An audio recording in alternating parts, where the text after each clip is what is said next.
సజీవుడవైనా యేసయ్యా నిన్నాశ్రయించిన నీ వారికి సహాయుడవై తృప్తి పరచితివే. సముద్రమంతా సమృద్ధితో ఆనందించెదనిలో అనుదినము కృప పొంది ఆరాధించెద నిన్నే ఆనందధ్వనులతో.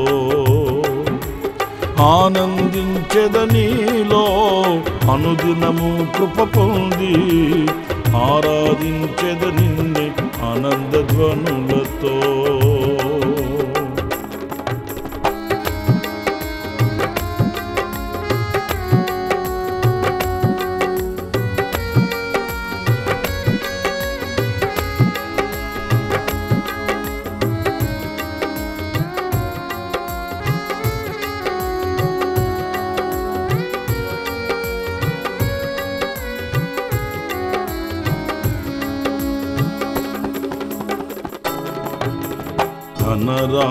ధనరాసులేల ధనవంతులకు ఈ లోక భాగ్యము దాచిన మేలులెన్ను దయచేసినావే. ఇహ పరమున నాకు ధనరాసులేల ధనవంతులకు ఈ లోక భాగ్యము దాచిన మేలులెన్నో దయచేసినావే. ఇహ పరమున నాకు శ్రమల మార్గమును నిరీక్షణ ద్వారముగా చేసితివే. శ్రేష్టమైన నీ వాగ్దానములతో శ్రమల మార్గమును నిరీక్షణ ద్వారముగా చేసితివే. శ్రేష్టమైన నీ వాగ్దానముతో సజీవుడవైనా యేసయ్యా నిన్నాశ్రయించిన నీ వారికి సహాయుడవై తృప్తి పరచితివే. సముద్రమంతా సమృద్ధితో ఆనందించెదనిలో అనుదినము కృప పొంది ఆరాధించెద నిన్నే ఆనందధ్వనులతో. ఆనందించెద నీలో అనుదినము కృప పొంది ఆరాధించెద నిన్నే ఆనందధ్వనులతో.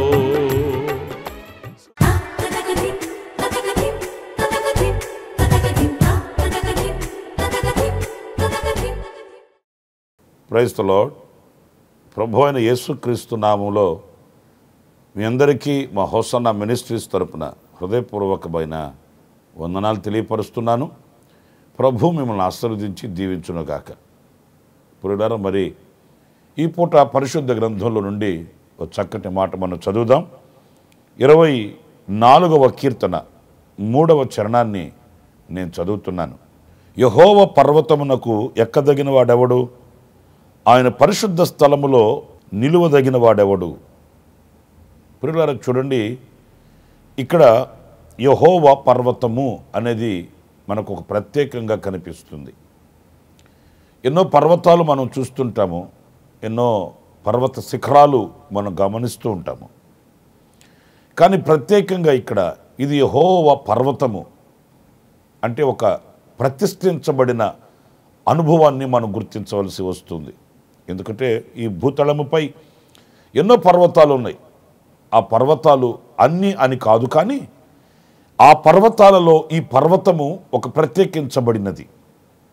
ఎందుకంటే ఇది యెహోవా పర్వతము, ఇది ఆయనకు చెందిన పర్వతము అన్నప్పుడు ఎన్నో పర్వతాలు మనం ఎక్కే అనుభవం మనకు ఉండొచ్చు. కానీ యెహోవా పేరు పెట్టబడిన ఈ పర్వతమునకు ఎక్కగలిగిన వారు మనము కావాలి అనేది ఈ వాక్యం మనకు చెప్తున్న ఒక పాఠం. ఆయన పేరు పెట్టబడిన ఈ పర్వతమునకు ఎక్కదగిన వాడెవడు, అక్కడ నిలవగలిగిన వాడు ఎవడు?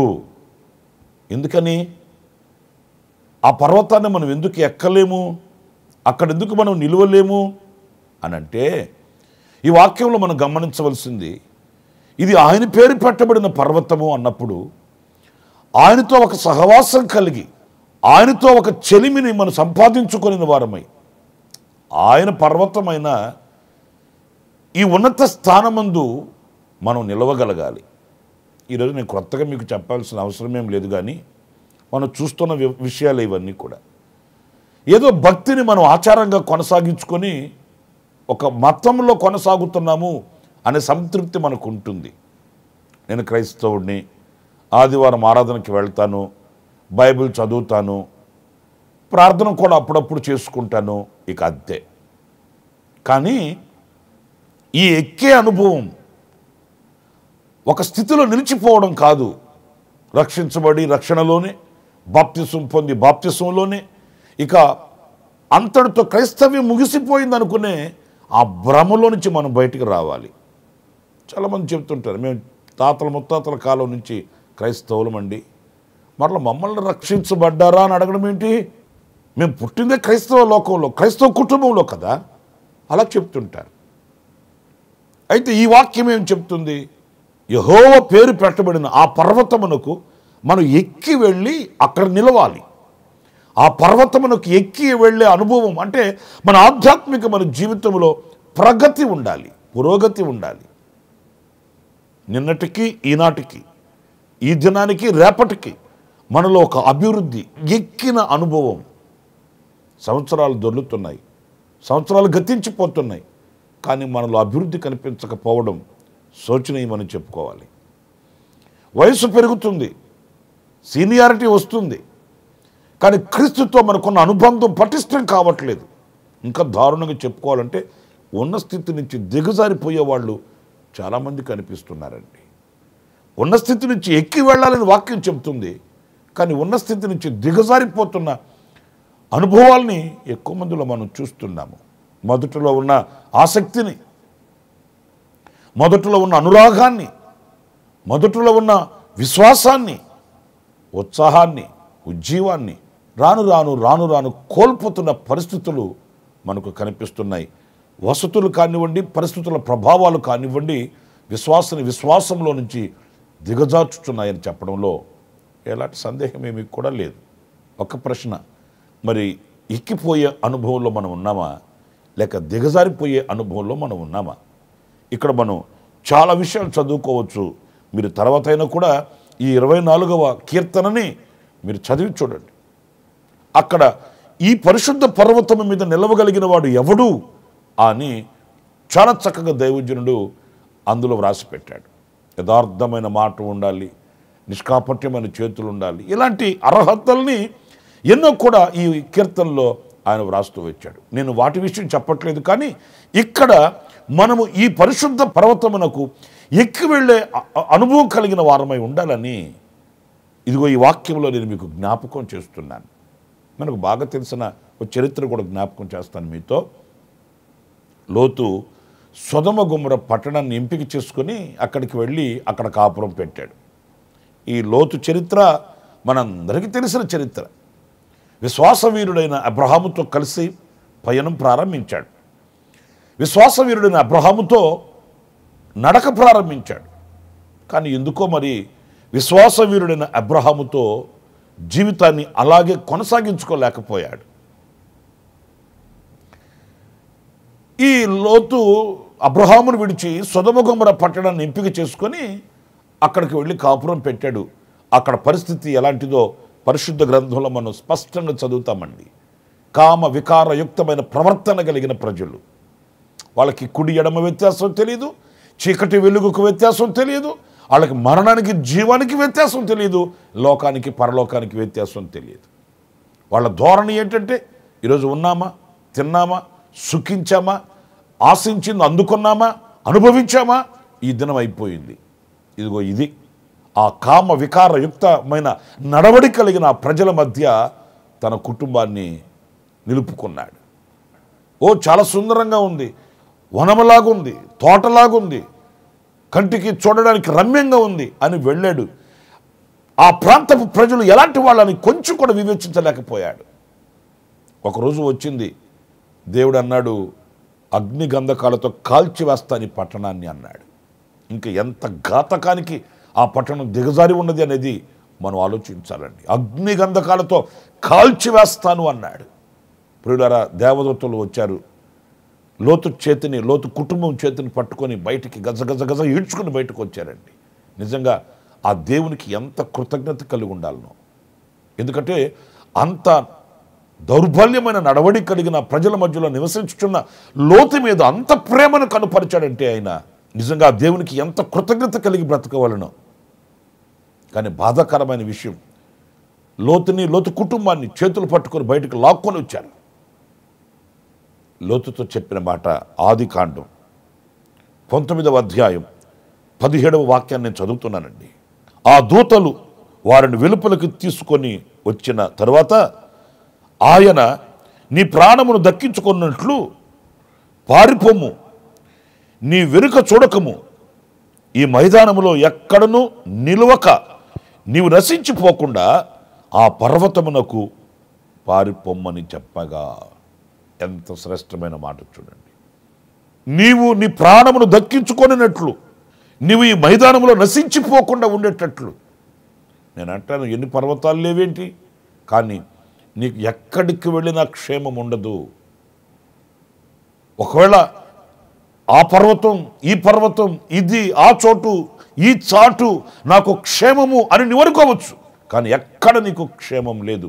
ఎంత స్పష్టంగా దేవదూత చెప్పారో చూడండి. ఆ పర్వతమునకు పారిపోము, ఎందుకంటే ఆ పర్వతము మీద నీకు సురక్షితమైన జీవితం కలుగుతుంది. ఏ ఆటుపోటులైనా ఆ పర్వతం ఆపగలుగుతుంది. ఎలాంటి ఉపద్రవాలనైనా ఆ పర్వతం ఆపుతుంది, నీకు క్షేమాన్ని ప్రసాదిస్తుంది. కానీ లోతు అన్నాడు, అలాగున కాదు. ఇదేనండి అవివేకం అంటే. అజ్ఞానం అంటే ఇదే, అహంకారం అంటే ఇదే. సాక్షాత్తు దేవదూతలే దిగివచ్చి వాళ్ళ చేతులు పట్టుకొని బయటకు తీసుకొని వచ్చి నీవు ఆ పర్వతమునకు పారిపోమని చెప్తుంటే ఈయన దేవదూతలతో చెప్తున్నాడు, అలాగున కాదు, నేను అంత దూరం వెళ్ళలేను. నా ప్రియమైన సహోదరులారా, అందుకే వాక్యంలో రాయబడి ఉంది, ఈ పర్వతము ఎక్కగలిగిన వాడెవడు, ఈ పర్వతము మీద నిలవగలిగిన వాడెవడు. నిలవగలిగితే, ఎక్కగలిగితే అక్కడ మనం సురక్షితంగా ఉండగలుగుతాము. చాలా కుటుంబాల్లో ఉన్న ఆక్రందన ఇదేనండి.